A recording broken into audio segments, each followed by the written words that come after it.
Welcome to this week's edition of the Dugout Dish Podcast. I'm Andy Kiriakides. I am not joined by my co-host Keith Glasser today. Keith is not with us, but we have a high-quality fill-in. The man, the myth, the legend, Mr. Jonathan Grosse, and we are here to talk a little bit about what happened this weekend and what we think might happen this coming weekend in the NCAA Division I baseball tournament. How we doing? I'm great. How are you? We got a lot to unpack.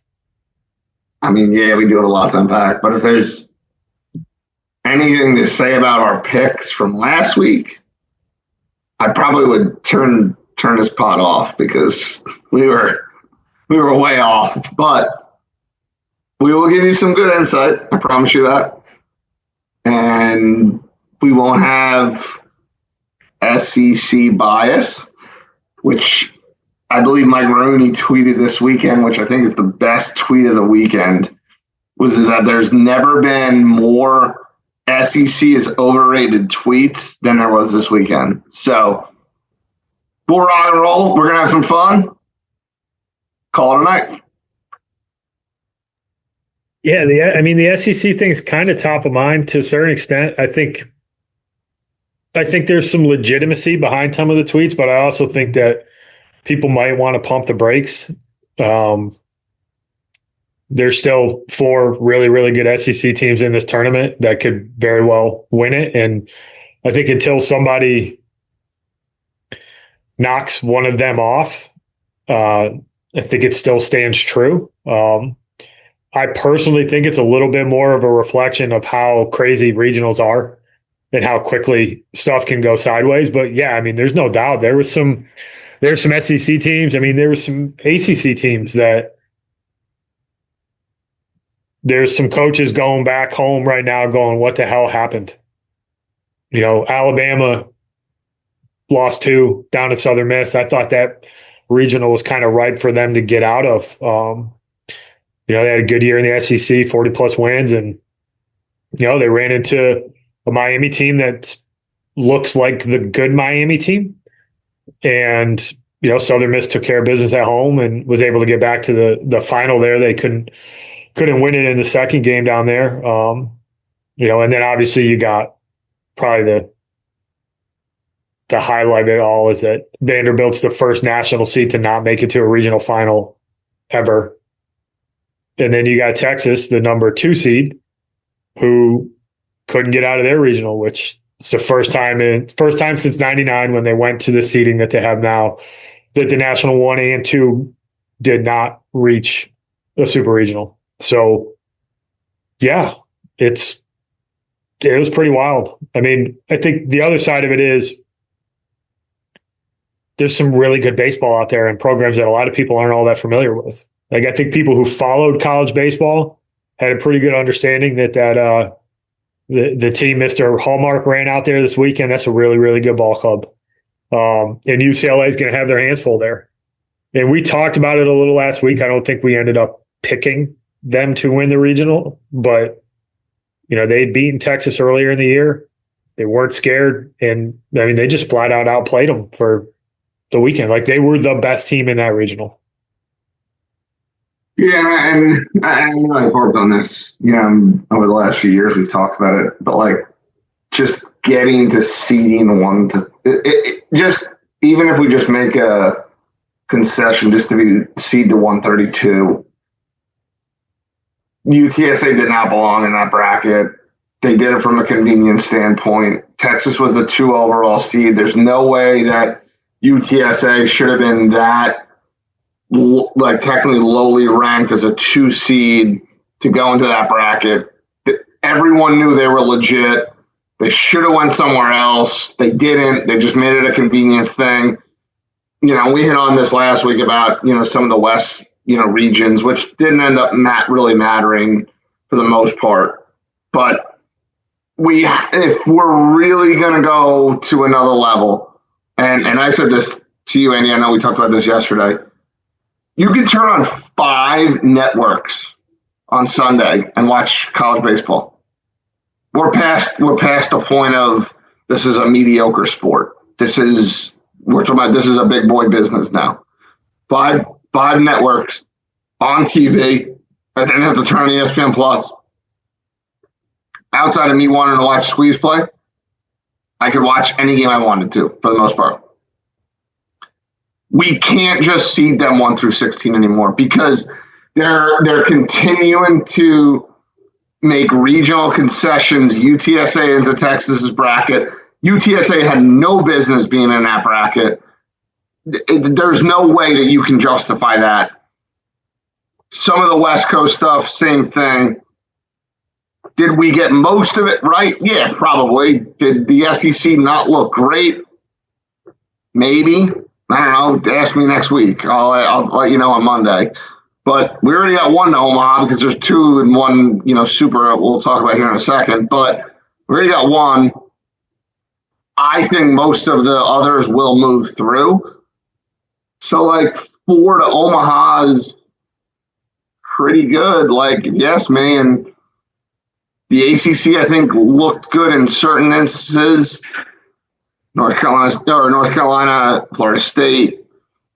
Obviously Miami and Louisville have looked, great. They're going to play for, a super here. But until we can get to a point where we can seed 1 through 32, and they can't hide behind some of this regional bias of seeding, we're not going to get what we need at this sport moving forward. That's just the reality of it. We have to seed 1 through 32. And I would love if they was, obviously seed 1 through 64, but let's just start with 1. We got to 1 to 16. Great. Now let's seed 1 to 32. Yeah, I mean, it diminishes what you accomplish in the regular season, right? It's the same idea. It's why I do think that these single elimination tournaments in the conference tournaments, I do think they have some value because it puts the teams that played well in the regular season in an advantageous position. And, ultimately that's what, the seeding is there for, is that, hey, Vanderbilt, they were terrible this weekend. I don't know. There's no other way to put it. Sorry, Coach Corbs, but your guys, the guys just didn't play well. They played the worst baseball they've played all year on the wrong weekend of the year. Right? They weren't the national number 1 seed. That's not a fluky thing. That's a really good ball club who played the worst baseball they've played all year at the wrong time. Right? It happens. These regionals are also freaking funky. They're hard. It's really hard to win a regional, regardless of what your seeding is, just because of the nature of how it plays out. And you have one bad game and all of a sudden, you got to beat somebody twice in a day, right? You got to win 2 games on a Sunday just to get to a Monday. Your pitching gets thrown out of whack. Nobody has enough pitching. Some of these teams have more than other teams, but nobody has enough pitching. You think Tony was going to run Doyle out there, or do you think Jay Johnson was going to run the Ianson kid out there if they had other guys? They didn't have other guys. Those were their best guys to win that spot. And I think it speaks to just how difficult it is to get out of these. Some of these teams made it look easier, UCLA kind of ran through theirs. Florida State was pretty darn dominant. Duke was pretty dominant. Auburn was pretty dominant, but it's hard. There's a lot of good baseball teams. These 2 seeds and these 3 seeds are all really good ball clubs. It's not what people think. And I was talking to one of our friends about it the other day. And the thing about the regional, and I think you look at a team like Little Rock, super cool story, right? They're 8 and 16 in a not great Ohio Valley Conference, right? But every team who's playing in this tournament is either one. They lost 13 of their last 14 before the tournament. Yeah. Think about that. It's wild. And they played their asses off. And kudos to that coach, kudos to that coaching staff, kudos to the kids. No intimidation factor. They took advantage of an opportunity that they earned by winning that conference tournament. But everybody who plays in the NCAA tournament, you either were really good during the regular season, and that's how you got there, or you were playing well enough to get into the tournament, period. Right? And you saw that with Little Rock. They played their best baseball that they played all year in the games that mattered most for them. right? Vanderbilt was the exact opposite. They played their butts off during the regular season. They earned that national number one seed, and they played the worst baseball they played all year in that regional. Texas, same thing. But Texas for me is a little bit different because I think that, to your point, UTSA, it's a top 20 team in the country. They had as good a chance as anybody in any regional, no matter where you put them. They were capable of getting out of it. But I mean, it's funky. Look at Miami. What a roller coaster of a season for those guys. I mean, they're 4 weeks into the ACC season. Miami was looking like, holy crap, they might be on the hot seat if they can't turn this around. Then they go on 11 out of 12, and then they stumble kind of going into the tournament, didn't play great, and the good version of that Miami team showed up in that regional, and they're going to play Louisville, who is another one of those teams that were up and down, and they've got some flaws, but they played well, and they're planning to go to the College World Series. So, yeah, the tournament's awesome. It always is. Always going to see some upsets. That's why I think it's what makes it so cool. You see some 4 seeds beat some teams. What do we have? 5 games on Monday? We had 5 winner take all games on Monday night. I think that tells you how competitive all of this was and just how thin the margins are across college baseball. Despite all the transfer stuff and despite this notion that the Power Fives, Power Fours are going to take all the young, really good players, well, those really good players have to exist on another team before they can transfer to one of the bigger programs. So they're still there. And those kids are playing their butts off in these tournaments. And it was a freaking blast to watch. Absolute blast. Yeah, I thought it was a phenomenal weekend. Top to bottom, got a lot of just really good baseball. More than anything, just a lot of really good baseball. In my opinion, UTSA should have been in that bracket. Whatever. The West Coast brackets, Arizona and UCLA kind of ran through them, but. We got, I think it was, what was it, 6? Was it 6 winning your in games or 5 winning your in games? 6 or 5 or 6 winning your in games? Yeah, we had 5 of them yesterday. Yeah, phenomenal. Am I shocked that Ole Miss lost to Murray State? No doubt. But,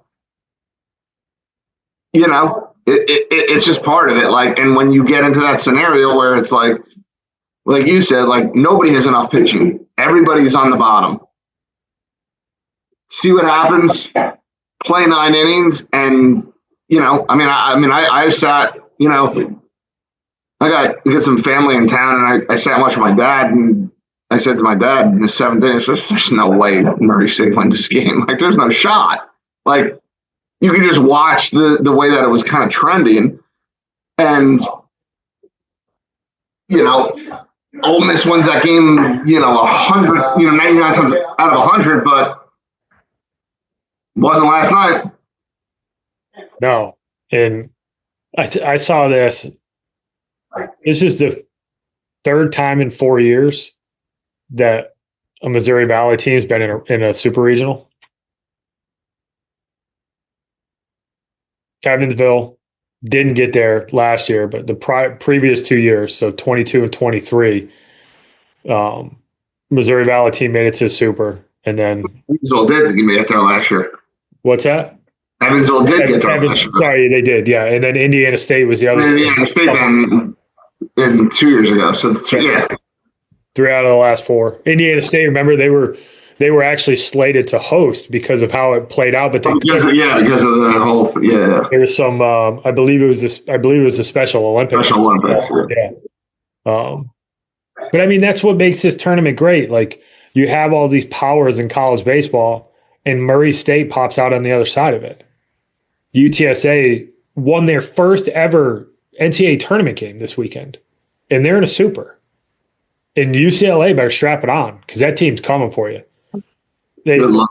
They're dynamic. Good luck. That's all I'll say.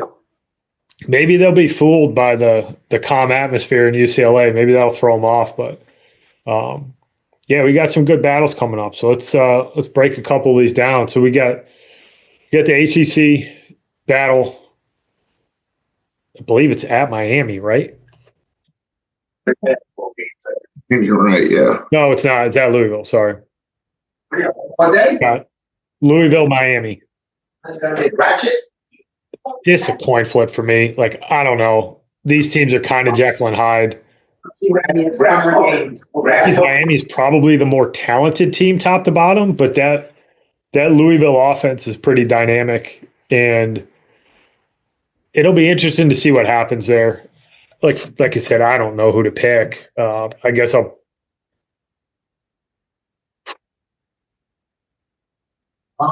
Louisville. I guess I have zero conviction on this one at all because Do this. Louisville? I'm gonna go Louisville. Maybe. I'll throw Louisville too. I'll take Louisville too. I don't know. If you ask me why, I'm not sure. Like, I don't know. They're at home. They're gonna play. They're gonna hit last twice of the 3 games.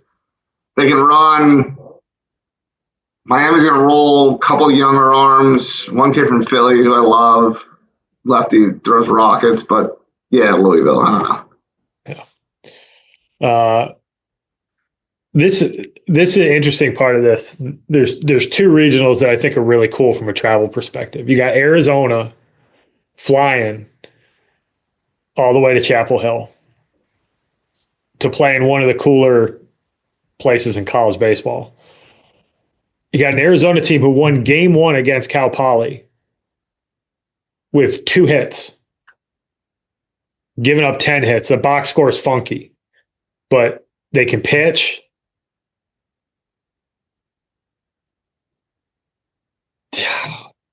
I think this is North Carolina. I got North Carolina playing in the finals period, but I also have a soft spot for Arizona because of how much I love Kevin Vance. But for me, this is North Carolina. I'd love to see it go 3 games. I'd love to have a winner take all on Sunday. North Carolina and Arizona facing off, but this I think this got a chance to be a pretty good one. Yeah, I agree. I think we're right. We've agreed way too much so far here because I also have North Carolina playing the last week of June. That atmosphere has been really good. That rotation is just, I don't know. It's a unit, to be honest with you. Like, and so you tell me, all right, like if Arizona can split the first 2 and you try to get this, Sunday, because I think this is a Friday, Saturday, Sunday. You get the Sunday, like I still don't know if I love Arizona as much as I like Arizona a lot. So I'm going to go North Carolina here too because I just think they're going to play the last week of June. We were talking about another program earlier, and I think that this stuff does matter. There's a lot of kids on that North Carolina roster that have played in these games. And key players, right? You're not talking about guys who were on the bench last year, right? There's, Gallagher, Madera, DeCarlo, like Stevenson, they've got guys who have been in this exact position before. And I do think that some of this stuff is learned and you get comfortable playing in these types of games because it is different. It is very different. Every pitch matters a little bit more. Every decision you make matters a little bit more. And I think North Carolina is the better team. So they may not need that experience to kind of get over the hump, but I definitely think that that's something that gives them an advantage. Like they've been here. Those kids know what it takes. They've been in that atmosphere. They've won big games there. So yeah, for me, it's North Carolina. And like I said, we both got them going to the final, playing somebody from the other side of the bracket. Here's the interesting one for a couple reasons. Obviously, we got Murray State, but they're playing at Duke, and Duke is actually going to host this on campus, is my understanding. Correct. That is correct. Which is interesting because those of you who follow college baseball, Duke's facility typically wouldn't allow them to host a regional. They would have to usually host this in the Pro Park, which is beautiful. So this is kind of unique, and I think it's kind of cool for Duke that. So, Andy, not to interrupt you, but they're on the road this weekend too, which makes it even more unique in my opinion, because it would seem like an obvious fit to just host it there where they play most of their ACC games. But for whatever reason, and I don't know why, I haven't, and I've done some research on this, on why it's going, to be played at home. But for whatever reason, the NCAA is going to let them play a super in their building, which I think is really cool. This Murray State team, they're tough to pin down. Like what they did at Ole Miss, I don't think people understand how difficult what they accomplished in that building was. Like Ole Miss is a good ball club. It's a really good ball club. Like you don't host a regional if you're not. That place is wildly hard to go into and win. Anybody who watched that regional, I mean, it's chaos. On Sunday, when Ole Miss kind of punched Murray State in the face to get it to Monday, and they hit back-to-back-to-back jacks, that place might have registered on a Richter scale. I mean, you got fans that have been drinking there since noon. I mean, that place is wild. And they found a way to get out of that regional on Monday. I think it's Duke. But that Murray, they got something. They got something to be able to do that. That can't get overlooked how difficult what they accomplished was. And they've earned the right to be in this super. I think Duke's playing really well now. I actually had them on my list to go to Omaha at the beginning of the year. And I regret backing off of it because I think some of that experience that they have and some of their stars, which you probably could talk about the Grosse thing, which I think is just freaking ridiculous, and I hope that the NCAA figures that out. I'm going to go Duke, but I wouldn't hate it if Murray State ended up getting out of this regional because I think it'd be a really cool story. Yeah, I think you're right. I mean, I think you brought up a couple of really good points, and I did also have Duke. We both did on our pre-season pod for Duke to get to Omaha. I felt like this was the year with the experience, the way the ACC was, just them just knocking on the door. I felt like this was the year they were going to do it. But to go into Ole Miss and go into Oxford and win on Monday, these people have been partying. They started selling tickets, I believe, at 6 a.m. on Thursday, or they started allowing people into the building, I believe, 6 a.m. on Thursday. They didn't play a game until, I think it was 7 p.m. local time Friday. These people have been partying since then. Like you said, Andy, like that scene when they went and go back to back to back, like it's wild. And it's only going to be wilder on Monday. And Murray State just goes in there and just like kicks them straight in the teeth. And then you get to the 7th inning and I'm sitting there watching it. And I said this to you earlier on our pre-show.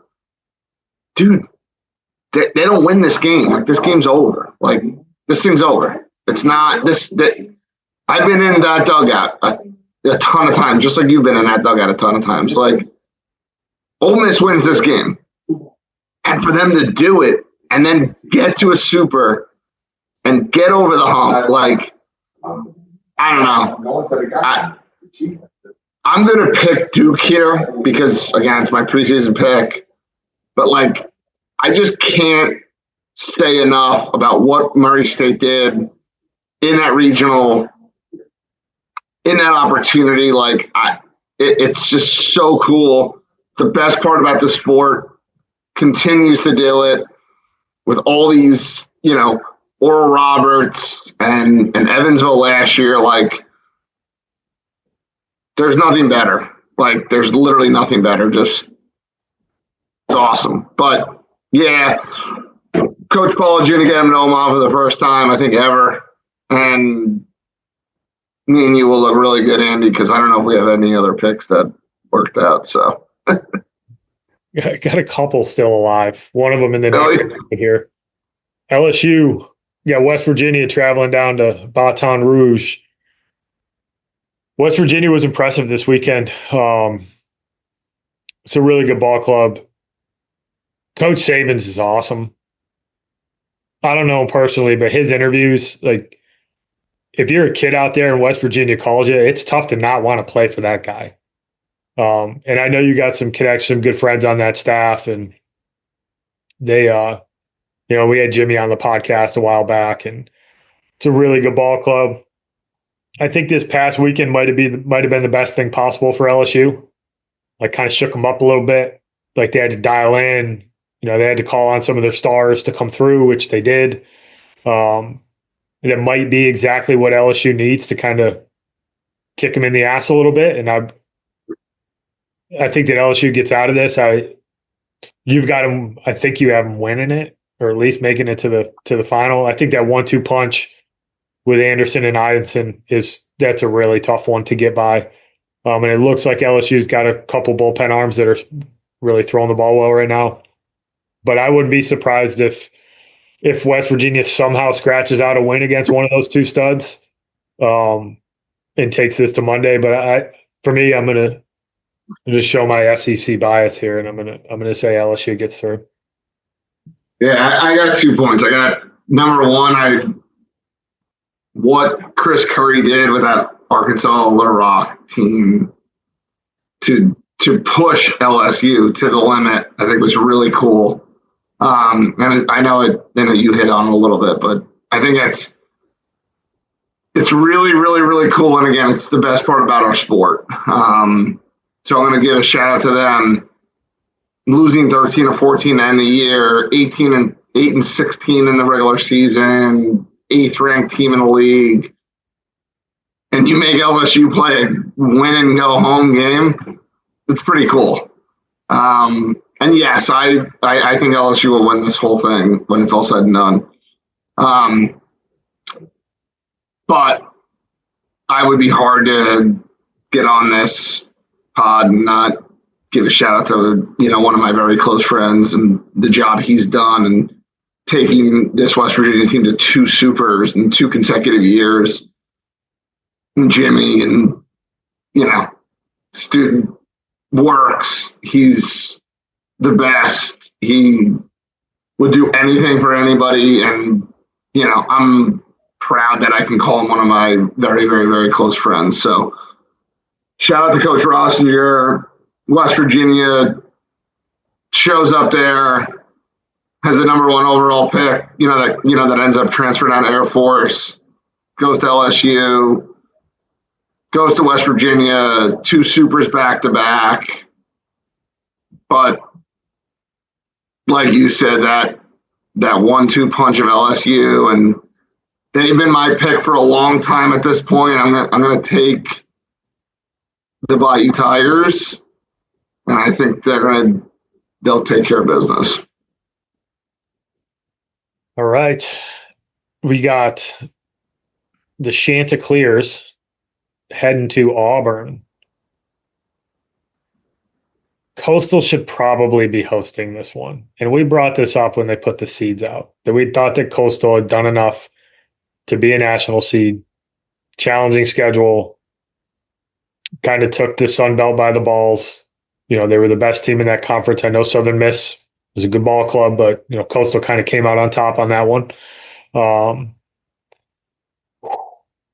This is tough. This is a tough one for me because this might be. I'm going to pick Coastal, and I don't have a good reason to do it. I thought them winning a game 1-0 in that place against ECU and also being able to put up big runs, I think it speaks to kind of the versatility of that team and their ability to win games in a couple different ways. They've been throwing it at a clip that is, at the top or near the top or at the top across college baseball pretty much all year long. I think they got a little bit of a chip on their shoulder knowing that they probably deep down know that they should be hosting this thing. They got a tough task. Like Auburn's they kind of quietly got here, right? Like not a lot of people are talking about Auburn, but like Butch just got them in another super. They're 2 games away from going to the World Series. I'm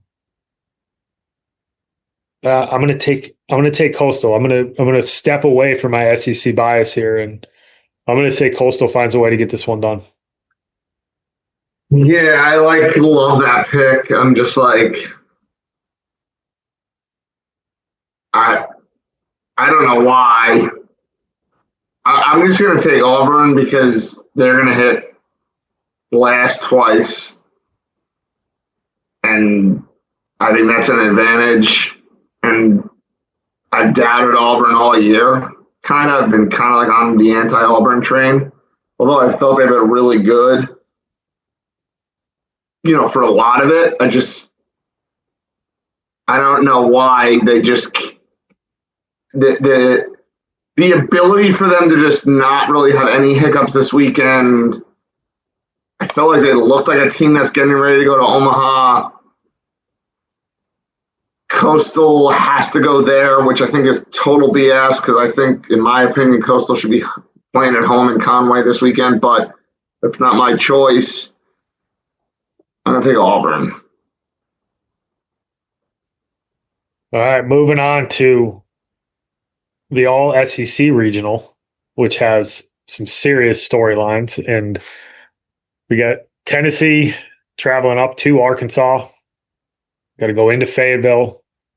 Really, really tough place to play. Park definitely favors Arkansas, right? Very different setup than Tennessee. I believe Tennessee took 2 out of 3 in Knoxville earlier this year. And then you got play this year, didn't they? I think they did. I'll double check that while we're talking. Look, I'll look. I thought they played this year. Tony obviously is, kind of made a name for himself at Arkansas, as one of the best assistants in the country. Actually, Tennessee came into Fayetteville and won 2. My bad. So heading back up there, Tennessee's, they got a buzz about him again. Like, I'll be really curious to see how Arkansas tries to handle the Fisher kid, because it just seems like if that kid goes, that team is really, really hard to beat. That kid's got a knack for the moment, big hits. He's kind of the heartbeat of that offense. And then you got the Doyle kid, and I think it's hard to quantify how cool it was for him to do what he did. Come out of the bullpen. Like, you're talking about a kid who's a multi-million-dollar arm, right? Probably he's going to go in the top 5 picks. Bare minimum, he's going to go in the top 10. And that kid's begging Tony Vitello to come in and close that game out. And I just think it's freaking electric that he did so. And I missed this on the Ianson kid. He did the same thing for LSU. And I think it speaks to how competitive some of these guys are and how much it matters to them, right? They're not thinking, that kid's not thinking about the draft. He's thinking about trying to win that regional. And those kids love playing for that dude. With that being said, I think Arkansas is the better team. I think they're a little bit more complete. Once again, they're going to bat, as you said, they're going to bat last. They got the home field advantage. I'm going to take Arkansas. They're my pick to win it all, so I'm going to stick with it. But this has got a chance to be an electric factory of a super regional.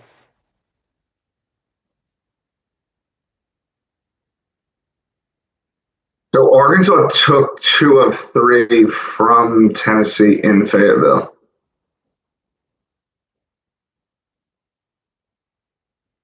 So just so we're clear on that. I got that wrong twice. My bad. Yeah, you're good. No worries. Last weekend of the year, that's right. I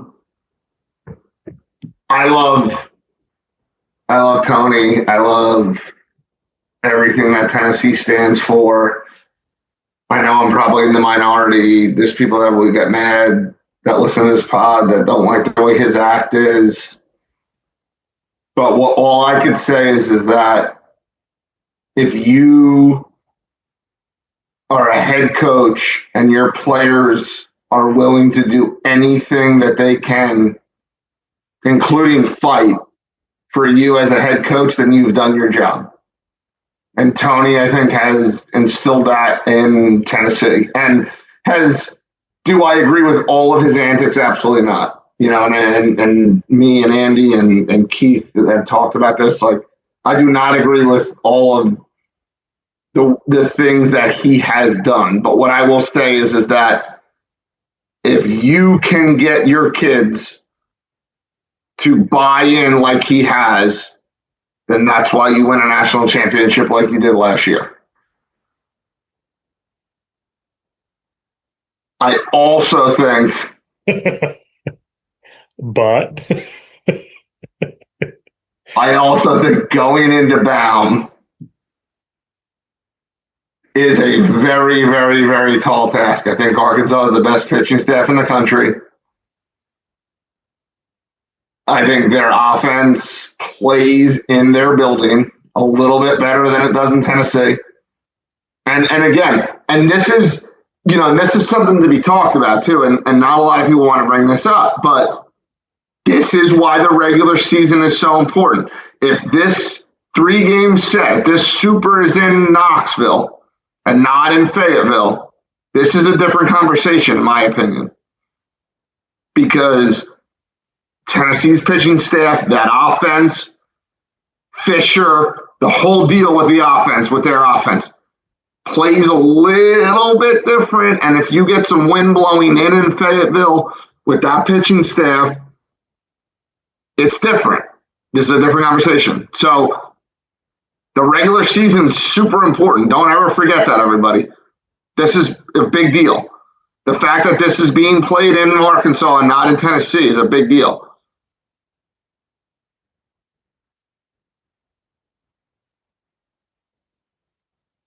I'm going to take the Vols, though.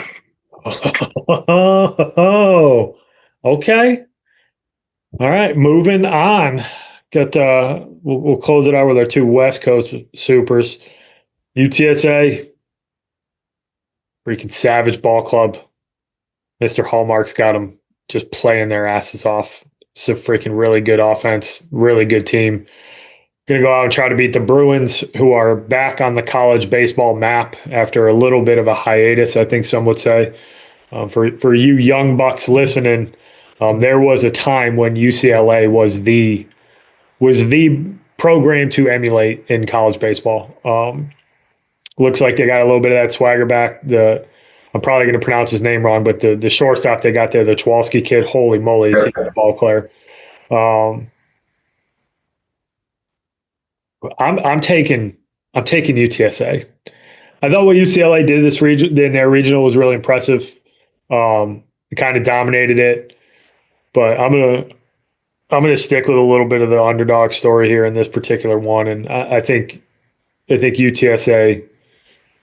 They're certainly not scared. I think they go out west, and I think they find a way to win this regional.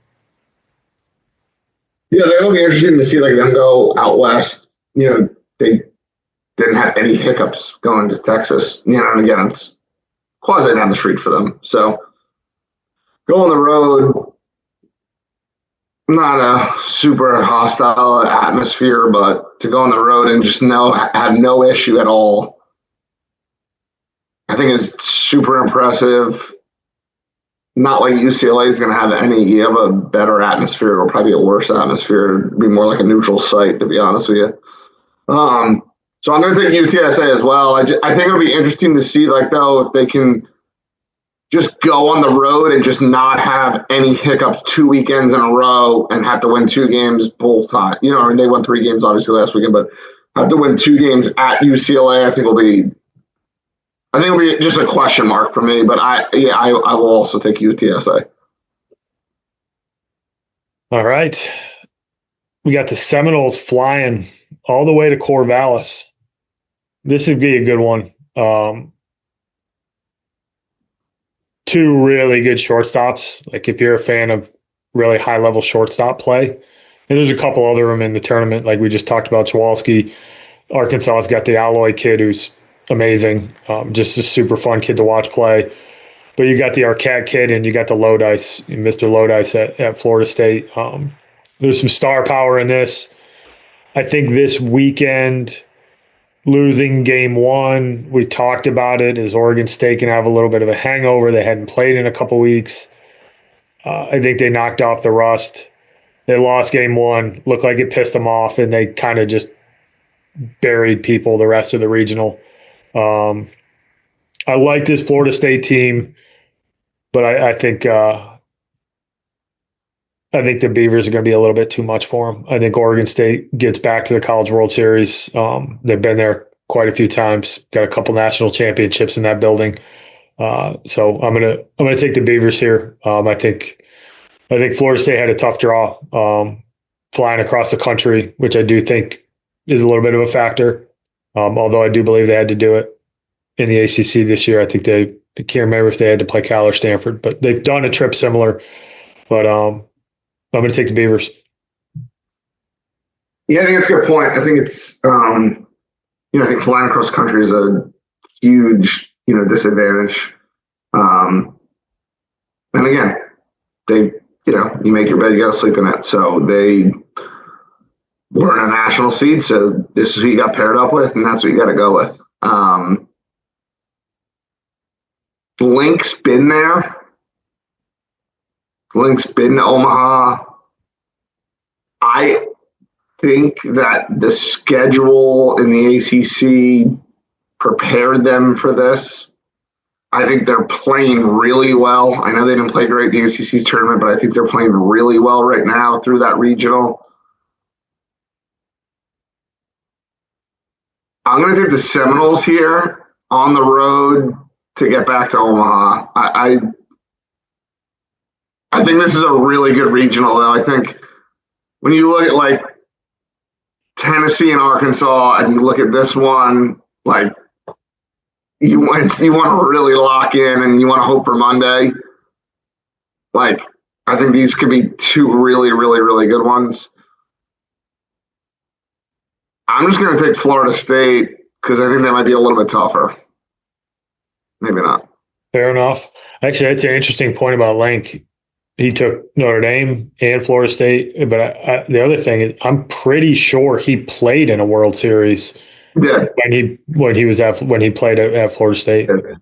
He's got to be one of the few guys that has both played and coached. Never mind played and then coached two different programs as the head coach to the World Series. I think Mr. O'Connor, who's now the head coach at Mississippi State, I believe he played in a World Series at Creighton. Might be right. I'm not sure about that. Back in the day. Which I don't know if we have enough time to talk about that coaching change. It seems to have turned the college baseball world upside down. But Mississippi State spared no penny, and they went after as good of a college baseball coach as there's ever been. And they pulled them away from Charlottesville, and they got him down in Starkville, and strap in, baby. They're probably going to be in the conversation to win a national title pretty quick if they're able to do what I think we're all know that staff is capable of doing down there. So that'll be interesting. So this year, and when we talked, like this is exactly what we wanted, right? Like anyone who coached. Anyone who, did this for a living, this is what we wanted. And is there going to be some ramifications for that? And, Coach Lamone is getting, let go mid-year? Yes. Like there are going to be certain things that are going to not look the same as it did when, we all started. But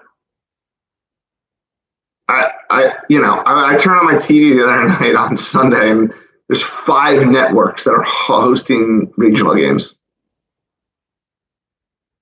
Watch it, guys. Watch it. It's there. It's here. It's phenomenal. But this is what we wanted, And Brian O'Connor's going to have a huge number in front of his salary. And, Mac's going with him, and Coach Kirby's going with him. And it's a great thing to see that we can sit and talk about this stuff, on a Tuesday about the regionals and talk about, having 5 networks host games and et cetera, et cetera. Like, it's a good thing, man. Like, enjoy it. Like, this sport's phenomenal. Like, it's the best. Like, just enjoy it. Well said. Anything else you want to add? Any closing thoughts outside of the ones you just provided? I think I just went on my soapbox there, so I think I'm good. Yeah, a lot of good baseball this weekend. Tune in. It's fun. It's really good baseball. Be a fun weekend. We're going to find out how many we got wrong. I think we're going to get 100%. One of us. Doubt it. Get 100%. Combined, we might get 100. We'll rehash this after the weekend with Coach Glass will join us. We'll get his thoughts, and we'll see who's going to match up in Omaha. Should be a good weekend.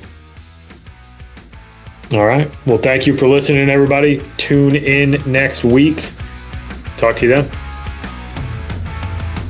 Thank you for listening this week. If you're watching on YouTube, go ahead and hit that subscribe button and smash that like button for us. Check us out on Apple Podcasts, Google Podcasts, as well as Spotify. You can follow us on Twitter and Instagram at EMD Baseball. If you want to find out what me and Keith do to help families and players navigate the recruiting process, go ahead and check us out on emdbaseball.com. Take a few minutes to check out our new online academy. I promise you'll get some good information out of that. Thanks again for listening. Check in with you next week.